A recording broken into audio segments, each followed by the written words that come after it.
I decided that the next step in my series of randomized Pokemon adventures should be to go ahead and round out Generation 1 and go through Yellow. But I didn't just want to do another Nuzlocke. I just did that for Gen 1. I didn't need a direct repeat. So I thought I'd do a run that's a little more relaxed, but still limited somehow for some amount of challenge. I like the idea I've seen a few times before of a no-catch run, wherein I can't throw a Pokeball at anything the entire game. As a contingency of possible bad luck with variety, I did make a rule so that I couldn't use anything I caught in battle in any way, just so there's a little amount of leeway for HM users. Originally, I had the idea if I remembered where I had seen an in-game trade request, I could be allowed to catch that request Pokemon and use the trade. But spoilers, that never actually happened. And I don't think I'll use it in future no-catch runs either. It felt borderline cheaty from the start, and there was already so little need to seek out wild Pokemon anyway. So, funny story about the randomizer before I dive in headlong. This was actually the fourth randomized file of Yellow that I played to get this run. The first was a direct copy of all the settings of the blue file during the Nuzlocke. But then I decided to play with type-specific gyms and Elite Four, like I had mentioned during the Nuzlocke. And before I even played that version of the file, I found other settings to play with, like fully evolved opponents above a certain level, which I set to 45. And then other small tweaks that I discovered, like fastest tech speed, which is almost instant, way faster than anything built into the game itself. Modern type matchups. Specifically, I was worried about Ghost and Psychic being immune to it, so this made it so everything was up to modern standards, so it was weak to Ghost, like it always should have been. And then things like current crit rules, so base speed stat does not determine crits anymore. It is, again, modern rules. So this third file started great. I started with a Mankey, I was cruising along, everything was going really fine until I hit Brock's gym. And Brock's gym was Ghost type, and I was stuck. So here we are on the fourth try. So as I said, this is not a Nuzlocke. Fainting is just fainting, and blacking out just loses me a bunch of money. Though I still did give my Mons names in my favorite fashion. One of the key points of not being allowed to catch anything at all is that I was essentially doing a solo run up until Mount Moon, where I can buy Magikarp. And that temporary solo run began with a Growlithe that I named Borf. 'Cause, pupper. The crazy thing was, the rival randomized right back into Eevee that he's supposed to have, which was the only Mon on his team that would stay consistent each time we ran into him. So I was left to wonder if he would still follow the rules of which evolution he chooses based on the win-loss ratio of my first fights. Only time would tell. I certainly won the first one. And it wasn't long before that next fight either, as there are no trainers between that first fight in the lab and Rival 1A, Rest of Viridian. But he would have a second team member and a decent amount of levels by then. And remember, I was soloing. So I needed to do at least some amount of grinding to stand up against him. And the patch of grass north of town is way better than south or west. And I ground my way up to level 10. If everything went right, I should never need to grind a wild Pokemon again. My rival led off with Arcanine, which at first I thought was going to ruin me. The evolved form of my own Pokemon? How can I compete with that? How quickly I forget my last run. Arcanine, unlike his younger brother, starts with Ember, and not Bite. I resisted the only damage he could do to me. Eevee was, of course, still not an issue, and a flinch only sealed the deal even harder. That put me 2-0 against the rival, and now I was at a level to handily take on Viridian Forest. Or so I thought. The forest trainers had an oddly high concentration of water types. I mean, I didn't lose to anyone, but a couple trainers got close, even with me using potions. This one bug catcher poisoned me with an Arbok and then was beating Borf's ass with an Ammonite. I used like 4 potions on him alone, just trying to get the poison healed and start returning normal-only damage against a rock type. And the other big problem I had was a Poliwhirl with just unreal hypnosis accuracy. And Borf slept for ages. Again, just so many potions. With them out of the way, the first intentional big hurdle was Brock. The forest had put me at a pretty nice level, so I just strolled on in to take him on. And the type he randomized into was fire. You know what? That's actually a decent break. Same as Rival 1A. I resist their stab and hit back with normal damage backed by a solid attack stat. Way better than Ghost. Brock started off with Rapidash. Somewhat worrisome due to Stomp, but it only got off one. Totally manageable. Next up was Ponyta? Dude, I think you got this backwards. Whatever. Ponyta only used Ember a few times, so much like the Arcanine before, it fell to the power of the puppy. The path was now open to the east, and I confidently strode forth to power through the gauntlet of trainers. What I didn't do was buy more potions, and then quickly fought a Graveler who loves Defense Curl, without said potions. So after correcting that problem with half as much money, I tried again, and did make it past the Graveler trainer. No one else that way gave me anywhere near as much trouble. And despite being almost broke leaving Pewter City, I had plenty of money to buy my next team member, a Goldeen, which I named Shucks. At least it's a damn sight better than a Magikarp, at least on the front end. But now I had to swap train the hell out of it through Mount Moon. It wasn't a particularly eventful chapter either. I grabbed the Helix fossil near the end, another source of an allowed friend. Got surprised by Jesse and James because it has been a much longer time since I played Yellow than Red or Blue. Beat their asses and escaped the cave. But seeing Jesse and James reminded me of something else. I had 3 extra gift Pokemon coming my way compared to a Red and Blue run. All 3 of the starters were handed to you in Yellow in fairly quick succession. With this unearthed memory, I waltzed into Cerulean City and talked to the girl who takes care of Bulbasaur, and she gave me... Squirtle? Girl, I think you might be confused. That is way too hilariously close to the original gift. The name given to this mighty warrior was Konzi. Well, there's only 2 ways forward once you hit Cerulean, and I elected to try Rival 2 at the bridge. Konzi was clearly not ready for frontline duty, even against a Cubone. Shucks handled it much better, and his own Squirtle too. For similar reasons, Borf had done well in the Fire Gym. But then, he dropped a Zapdos on the field. Obviously the water types wouldn't stand up to its Thunder Shocks, and Drill Peck did more damage to Borf than potions could make up for. I was cooked! My only decent source of XP was Misty's trainers, who revealed that the gym is fighting type, by the way. With a couple more levels under my belt, I tried the Rival again. Konzi was able to contribute much more this time, even only being level 13. He took care of the Cubone by himself, and got a decent start on the Rival Squirtle, leaving Shucks with way less to chip through. But the Zapdos still had to be Borf's job. He got 3 of the 4 hits he'd need to get the kill, but of course Zapdos was still the fastest Mon here. And Borf went down. Real sketchy territory. Shucks had but one chance. Zapdos couldn't use Thunder Shock if I was to win this. It hit a Drill Peck and crit, which brought Shucks down to 2. But that's all the chance I needed. Shucks, a Goldeen, finished off a Zapdos. Eevee was nothing after that kind of enemy. Konzi covered a bit of healing so Shucks could come back in and water gun the Eevee right down. Nugget Bridge was nothing to write home about, but Konzi did get to evolve along the way. It was already becoming very apparent that he was going to be the superior water type on this team. And right after the bridge is the next gift Pokemon, which was a Dodrio, which got the name Fanrio. It took him maybe 3 levels to surpass the attack of anyone else in the party. After completing the loop to Bill's house, it was time to take on Misty. She tossed out a Machoke for starters. Lucky for me, I just picked up a flying type and got him to a reasonable level. Couple pecks solved that problem in a hurry. Next was Machop. Why do you guys keep getting this backwards? Obviously he's even easier than his big brother.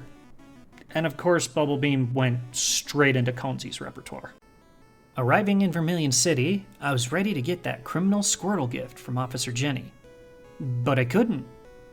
Once again, owing to my dusty memory of this version, I forgot she doesn't fork him over until after Surge. Well then, guess it's time for a cruise. And Rival 3. This time around, he kicked things off with an Electrode. Technically, my team is still 3/4 weak to electric types. But fortunately for me, Electrode at this level has no moves of his native type. Also, Borf just got Dig from the Rocket Grunt and Cerulean, so that made it trivial. Same with the Wheezing that he threw out next, actually. But the Scyther got attention from the new blood Fanrio. And just because I love the raw power he can throw out, I let him beat up the Eevee too. That went so much smoother than the fight in Cerulean. And the cut was mine. I quickly noticed, however, that I did not, in fact, have a viable cut user. And this is precisely why I gave myself an HM Mule caveat. I had to go catch myself a temporary cutter, but he was never allowed to see combat, as denoted by his name. Like an absolute boss, I got through the gate puzzle in the gym on the first try and steeled myself for the fight with Butterbar Surge. His gym was grass, so more fodder for Fanrio. And yet another hilarious version difference, I could only laugh as he presented a single Weepin' Bell for the fight. Levels be damned, poison be damned, that poor plant got two-shotted into oblivion. No boss fight should be that easy. The mysteries of randomizers. This, of course, allowed me another teammate, which was, an Onyx. I called him Klajin, and I didn't have high hopes for him. Onyx is known for horrendous attack, and special. I took a bit of time to grind him up east of Vermilion, and also used Diglett Tunnel to swing back up to Pewter and grab the old Amber. Based on the restrictions of this challenge, I do not qualify to get the HM for Flash, and I wouldn't until just about the end game. So with that in mind, I dove into Rock Tunnel blind. This was the only place in the entire game that I did not feel compelled to fight every trainer I saw. Or didn't see. You get the idea. I didn't really see the purpose of going into the tower without getting the Sylph Scope. Never do, actually. So my default is to head straight for Celadon, and this time was no different. No actual trouble happened along the route, but I gotta tell you about this trainer. Her dialogue says she collects Nidoran. And she legit randomized to have one. Holy shit! No such luck on the next girl and a Meowth. Celadon City had another gift waiting for me at the top of the apartment building. And this time, I got him a champ. And his moniker was Kulam. It occurred to me a bit later that I had a couple other possibilities here as well. But I'd have to buy him. These are the Game Corner prizes, and I couldn't get them without a coin case. So I promptly headed to get a drink for the guard to Saffron because my memory is questionable at best. At least I got Psychic out of the deal when I went to Saffron, but once I returned to Celadon and got the coin case from the restaurant, I could see my options. I really didn't have the patience for the real expensive ones, but the cheap window had a gem. You see it? Right there in the middle? Remember how the Nuzlocke went? I wants it. I promptly went next door, got some free coins from the people and the floor, did the math to buy the remainder, then saw that I could totally afford it, and then moved right along to the Rocket Grunt and didn't buy anything. Why do I do these things to myself? I decided my priority was to head for the gym. The reason being that once I was finished there, I no longer required Cut for any story reasons ever again, and Kulam could join the party. The theme here was water, so I really didn't have any particular advantages, just had to brute force my way through it. A lead horsey wasn't too much hassle. I just let Konzi beat it up as I tried to push him towards evolving. But Fan was a bit behind, and I also wanted him to catch up, which worked out great because he learned Drill Peck to skyrocket his damage output, which only made her Goldeen finisher even easier. And just like that, Cut was no longer needed. Now that I had a full 6 fighters on the team, I was ready to head underground and make myself sick. Of course, the only real challenge down there is Giovanni. He threw a Dragonair first, but fortunately, I had grabbed the Ice Beam from the girl upstairs in the department store. That was followed by a Dragonite, which took even less effort because of quad weakness. Then a second Dragonair came out. What kind of Elite Four simping was I witnessing? Still didn't slow me down, but I did think it was dumb. Now, scope in hand, it was right back to Lavender Town and up the tower. My rival thought it was funny to taunt me with Shucks' evolution, which I still don't have a solid counter for, so Kulam just beat on him best he knows how. Executor, on the other hand, I could definitely hard counter. Fenrir just got his new toy. Caterpie was barely worth mentioning, I just set him on fire, but for Marowak, I thought I'd give Shucks some playtime. The level gap was big enough, it also barely mattered, but at least it's trying harder than a baby bug. Finally, lo and behold, his Eevee had become a Flareon. From what I recalled, those first two wins should have made him pick Jolteon. So he had broken free of his original programming. Unfortunately for him, I had plenty of ways to handle fire, so I just let Shucks stick around and douse his Flareon. Also, it may not be a fight of any real importance, but I think it's fun to see what the Ghost randomizes to, and this time around it was Chansey. Better pick than the Caterpie from the Nuzlocke, at least.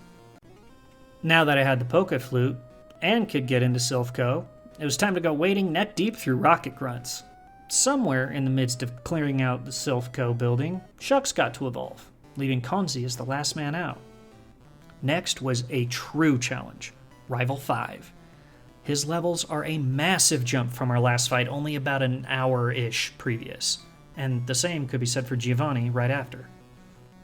Luckily, he softballed the first Mon, tossing out a Zubat. Ice is a great counter there. Next up was not so forgiving, as he repeated a former dangerous Pokemon, Zapdos. But this time I had something for him. A Rock Snake he could barely touch. Screech and Rock Slide made quick work of the spiky bird. Tentacruel definitely had the potential to troll me for ages with Rapid Confusion, but he decided to waste his turns on spamming Barrier, and Kulam had the benefit of the Earthquake TM I just found. Ditto obviously didn't stand up well to Kulam's native type either, and the Flareon got a face-off with Konzi this time, and he did troll with Sand Attack. But I wasn't about to let Konzi drop. I was so close to evolving him. I kept him healed and let him finish the fight. My reward for beating my rival was a Tentacool that I named Tromulo, but clearly I have an abundance of water, so he went straight to the PC. My reward for beating Jesse and James for the last time was having Konzi evolve for my next bout with Giovanni. This time he led with a Dratini? Poor bastard. He immediately followed with a Dragonair again. This is the exact moment it all clicked. Giovanni isn't in his gym, but he is still a gym leader. None of this was a fluke. His gym type was Dragon. Well, that just made it easy to let Konzi continue to blast away his Dragonite and other Dragonair, despite being paralyzed, and prepare for the fight down the road. While I was already in Saffron, I decided I might as well see how the dojo would work. Turns out, they didn't have a type specialty, which I could have seen going either way. But the main reason was another gift, and it was the choice between a Rapidash and a Charizard. I went with the Charizard, mainly due to it learning Flamethrower, and earlier than Borf would. I named him Zaduke. My memory kicked in about then, and I remembered that Sabrina has 3 level 50 Mons, and I did not feel remotely ready for that. Better to head south and get my last HMs. That, of course, was the easy part. What I had forgotten in the meantime was that Koga is a prerequisite to using Surf, and he's just about as hard as Sabrina. Upon entering the Fuchsia Gym, I learned I would be up against Ice types. They proved to be relatively challenging, partially because they were closer to my levels, but also because there are rather few Ice types in Gen 1 and they all have secondary typings that complicate matters. Not to mention, one of them is a legendary, and he showed up a lot given the limited pool of choices. I felt like I was ready for Koga, so I dove in, again, forgetting that his levels are much higher than his minions. Immediately, his Jinx was an issue. Zadook is neutral to ice damage, despite what the text box says. And she has good special to throw around and tank the incoming fire damage. My boy couldn't match her. My next hope was to power through with Konzi for bulk. And it did work, but he wasn't unscathed. Fortunately, Dugong was always going to spam Rest against Kulam, so that was easy enough. And in theory, Lapras would just be a bit thicker version of Dugong. Of course, it wouldn't be that simple. Instantly being confused, then paralyzed, crippled Kulam to complete inaction. No damage done. At all. I hoped turning confusion back on him with Shucks would at least buy me some extra hits, but of course, my accuracy failed in that critical moment and Lapras remained untouched. Fine then. Speed and power was needed, even if the type was against Fan. But it was far from enough. And my brave glass cannon was one-shotted in return. Options running low, I reverted to a bulk v bulk fight, and finally won the war of attrition that way. But that wasn't the end. Cloudgen certainly wasn't standing up to a Jinx well above 10 levels his senior, and Konzi simply didn't have any more health to spare. Koga beat me. I was woefully underleveled for both him and Sabrina. I spent the next couple hours clearing Cycling Road and the eastern routes to scrape together all the XP I could, and then I figured I should get Sabrina's gym cronies while I was at it, and doing so, learn that they were ghost specialists, making my job feel much more achievable. I decided to take on Sabrina while I was there, given the narrow scope of type I would need to manage. At this time, I recalled that I had set fully evolved opponents above level 45. It had been a part of Koga's fight, but more difficult to notice with 3 of his 4 Mons being single stage. I knew this time I'd be against nothing but Gengars. My initial plan was just to earthquake them all, but Kulam immediately fell victim to hypnosis. My enemy's ability to never miss low accuracy moves got so much more grating in these later stages of the game. Obviously Kulam wasn't going to survive a Dream Eater, and he wouldn't outspeed the Gengars in any event of revive or restart anyway. I had to pivot. Fanrio had a slight chance of speed advantage, so I gave him that chance. He didn't end up being faster, but he did take a Nightshade well enough to get the first kill. And then the second, because Sabrina entirely forgot how Dream Eater functions. And then the third for the same reason. It may have only been due to dumb AI, but I wasn't going to argue with a win. Maybe that meant I could also take on Koga properly now. And Zadook had finally gotten access to Flamethrower. The odds were definitely stacked better. What a difference. One shot for the first Jinx with Flamethrower. Dugong was effectively no different, but a solid hit from Kulam at least made it through to Lapras before a critical Hydro Pump just deleted him. But that left the door open for Konzi to clean up again. And that just led the other Jinx, and Zadook was still around this time. And in grand fashion, he one-shot her too with a perfectly timed critical of his own. He was out for blood this time. With Surf now usable, I headed straight to Cinnabar Island for my last 2 freebies. The Helix fossil became... ditto. Its name was Lepuy, but clearly he wasn't joining the team. The Amber became a Golduck. Great. More water. Everyone, meet Ulox. I thought it would at least be better than Shucks because of psychic abilities. But then, he can't learn psychic. How? How can the very famously psionic Golduck not learn the quintessential psychic move? Well, then he's not a viable option if he has nothing more noteworthy than my already caught up Sea King. It was at this point that I made a decision. I technically had all the tools I needed to finish the game, but I wanted better coverage, a better guarantee that I could handle the last big hurdles. So I finally returned to the game corner and bought the coins to exchange for that Gengar we saw way back, and named him Paglaf. Now I knew I had someone who could use Psychic. Not to mention Mega Drain for my first water counter this entire game. There was quite a bit of catching up for Paglaf, but fortunately I had all the water roots to get him up to snuff. This playthrough, I skipped the Seafoam Islands. There are no trainers, and I wasn't allowed to get the legendary, so why bother?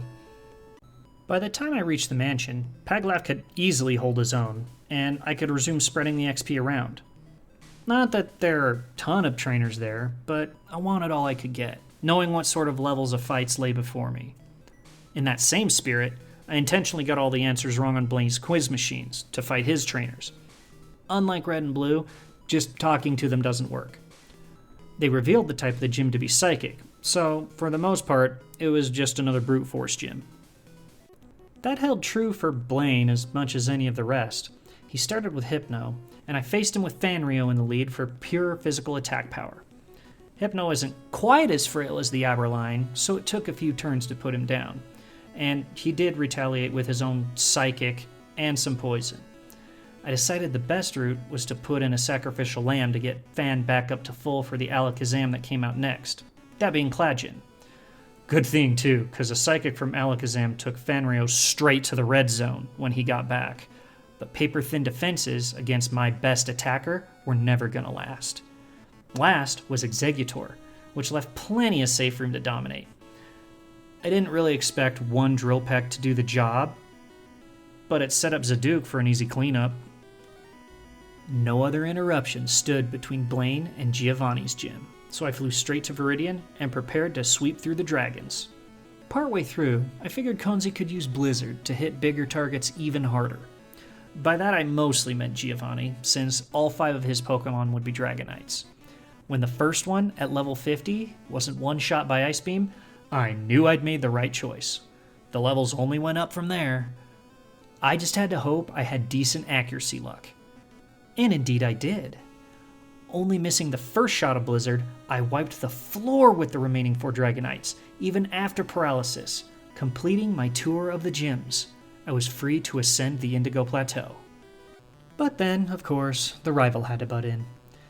At least he started by correcting his mistake from earlier in the run and tossed out a Jolteon to start. That had Kulam written all over it. One Earthquake was plenty, and it certainly helped that Jolteon was stuck using Agility. Good AI for the win. I hoped to do the same to his Gengar, but return of the instant sleep. This time I was prepared with full heals, though. No easy Dream Eaters for you. It happened twice, actually, before he missed one and I could hit him as intended. A Tentacruel was not so quick, because locking himself into barrier, much like last time, made the Earthquake weaker. I was still in no danger, it just wasted more ammo. Now a Jinx finally meant a swap, and who else but Zaduke. Kudos to her for surviving the one-shot, I guess, but it didn't save her. Kangaskhan meant Kulam was right back out, but she had enough thickness to take more than one hit, even with stab. Then, a Dizzy and Mega Punch combo from her wrecked Kulam in a way I didn't know was possible. Fine then, this is precisely the sort of thing I kept Cladjin for. Other than cannon fodder, sorry buddy. I made it up to him by letting him also stay in to crush the Flareon. Screech and Rock Slide, I'm telling you. That only left Victory Road for XP opportunities, and I made sure to fight everyone, as usual. But I realized, upon getting to their side, that I was missing a couple secret items that I usually had. A rare candy or two, and some PP recovery items. So I went around the land finding those last few things, then stocked up on heals for the final challenge. Finally, I handed out those rare candies to where I thought I'd need them most. Paglaf, Konzi, and Zaduke got up to level 50, with Fan and Kulam at 47. Cladjin remained at 41, almost exclusively as a punching bag. And so began my gauntlet. Lorelei pulled 0 punches, leading with a Dragonite. Maybe she was meant to be flying? I had Fanrio take it on to avoid free hits on switching and Konzi. When the second mon was Dragonite too, I knew it was just Giovanni all over again. And let Konzi take center stage. He actually had the power to one-shot number 2 with an Ice Beam, but not quite number 3. That meant it was Blizz time. It was in this moment that I also noticed that Blizzard and Dragon Rage have the same noise.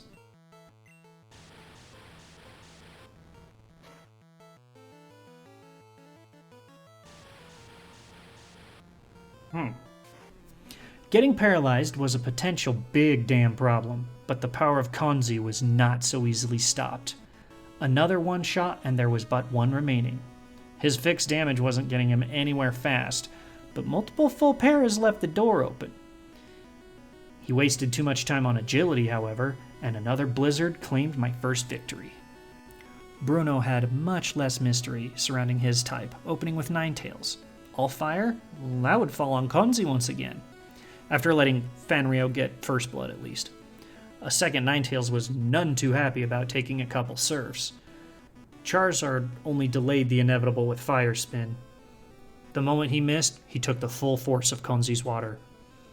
Even a misclick on Bruno's Arcanine didn't seal Konzi's fate, though it did try to put its substantial attack stat to use. But he was left low enough that I gave the final Ninetales to Clodgen.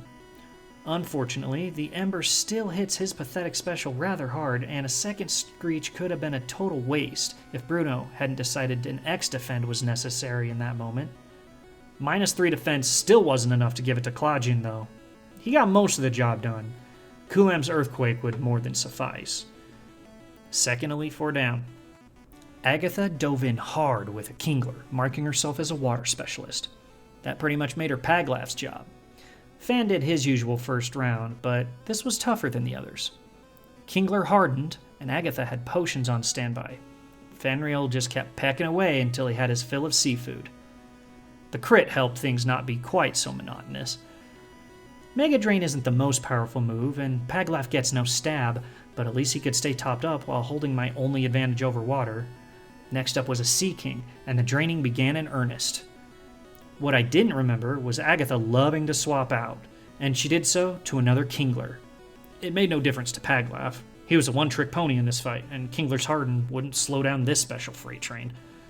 The Sea King returned only to face the same onslaught, plus immunity to its Horn and Fury attacks. She switched him again into a Starmie. Still, Paglaf continued, though the higher special took him a bit longer to beat through. The Sea King returned, and for once, I had Paglaf not continue with his grass spamming, just in case I needed to save those PP. The fish would not escape a third time. Last was Gyarados, suddenly lessening Mega Drain's effect, but not the rest of Gengar's toolbox. Hypnosis connected in preparation, and the Eating of Dreams began, and only did about a quarter damage. That is some damn good special to hold off a 100 power move launched from one of the best special attackers in the game. But a win is a win, and only Lance remained. Fanrio was ready to scout as usual, and Lance did maybe the worst thing he possibly could. He tossed out a Primeape. It was over before it even started. The level gap was too large to one-shot everyone on his team, but not enough to save the Primeape. In immediate response, his Poliwrath survived a hit, but only hit back with a double slap. Similar story for a Machamp, though he could not possibly kill with a Seismic Toss. Second Machamp? Let it ride. However, this time Fanrio was in range for a kill. Not that it mattered. My backup was an even more powerful Psychic user. Paglaf wrecked him without remorse, and then came a third Machamp. I know there's better variety in fighting types than that. Whatever. I gave no quarter, and I put him to sleep for the Dream Eater execution. Peace was never an option. Only Corpo remained. Fan would do his duty as always, but a leading Articuno was definitely not something to let him fight solo. He'd take a hit, but Zaduke was much better prepared. But not enough to one-shot, meaning he went down. All was not lost, though. I had a sacrifice waiting in the wings so I could heal. And then, Corpo wasted his turn and let Clodgen snipe the kill for free. The rest couldn't be that tough, right? And Omastar certainly wasn't. At least not with Paglaf on the team. But he was tough enough to take 2 drains and hang on by a sliver. A full restore kept him around a bit longer, but he went down all the same. Another Gyarados was nearly in the same league as Articuno. But I had a plan. Hypnosis worked a treat, but Gyarados instantly woke up, and then my luck betrayed me on the second shot. his choice for fixed damage was not especially helpful to him. This time, the sleep stuck, and I got all that lovely health back. On the last round, he woke up, and I had to rely on Psychic for the kill, but it proved inadequate. Expecting a full restore, I put him to sleep again, but Corpo got to use it after my move, and my muscle memory wasted the next turn clicking Dream Eater anyway. Hypnosis then decided it was done being useful and let 3 free turns go unanswered, dropping Paglav with Gyarados fully reset. Klajan, sent to die again, actually fulfilled his role this time, sucking down a Hydro Pump. Starting over with Pag, I got my sleep off for the first turn wake up again, followed by another miss. Followed by another first turn wake up, and another 2 misses. There is no surviving that kind of free damage, and Paglav went down again. And now, my sacrificial lamb was already gone. I pivoted to Konzi, hoping the ice damage would be enough. Even full power blizzards only did about a quarter damage to this thing. Legends never put up this kind of resistance.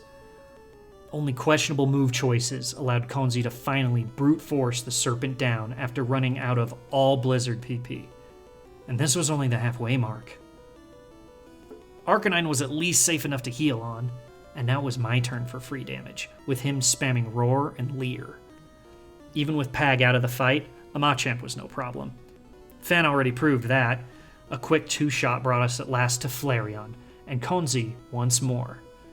Another 2-shot kill, and it was over.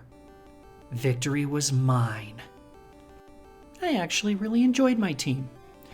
In a way very similar to a Nuzlocke, I had to use Pokemon outside of my norm, albeit in a less stressful format. I'd never used a Dodrio, and Fanrio carried a good portion of the game through speed and power alone. Paglav, though only around for a short time, once again proved how invaluable a Gengar can be, especially in these early games. Konzi was my foundation through a huge portion of the late game, and I owe that last toughest kill to him. Zaduke, though not hardly part of the Elite Four at all, was a valuable powerhouse on the way there, and who doesn't love having a Charizard on their team? Kulam, another mon I'd never gotten to use before, was tremendous help with ground and fighting coverage all along the way. And Klajan, despite his lopsided stats and not participating much in the final stretch, genuinely surprised me in this run. That Screech and Rock Slide combo of his did work the whole way through, and my disdain for Onix has certainly been diminished. That's the beauty of runs like randomizers and Nuzlocks. Being forced to use Pokemon outside the norm is not only a fun challenge, it creates new appreciation for mons you hadn't thought of before. I plan to continue going forward through the generations, randomizing along the way, with more Nuzlocks and no-catch runs. I think I'll continue doing Nuzlocks episodically, due to the potential risks every step of the way through. And then making one big video for low-stakes runs like this. Either way, making videos is a time-consuming task for someone who only makes them as one of many scattered hobbies, so it'll probably be a bit before the Silver Series starts, but the itch is still there, so that series will be coming. Thanks for joining me, and as always, we'll see you on the next one. Oh, and if it matters to anyone, I saw 150 Pokemon this run. The only one that I never saw was Muck.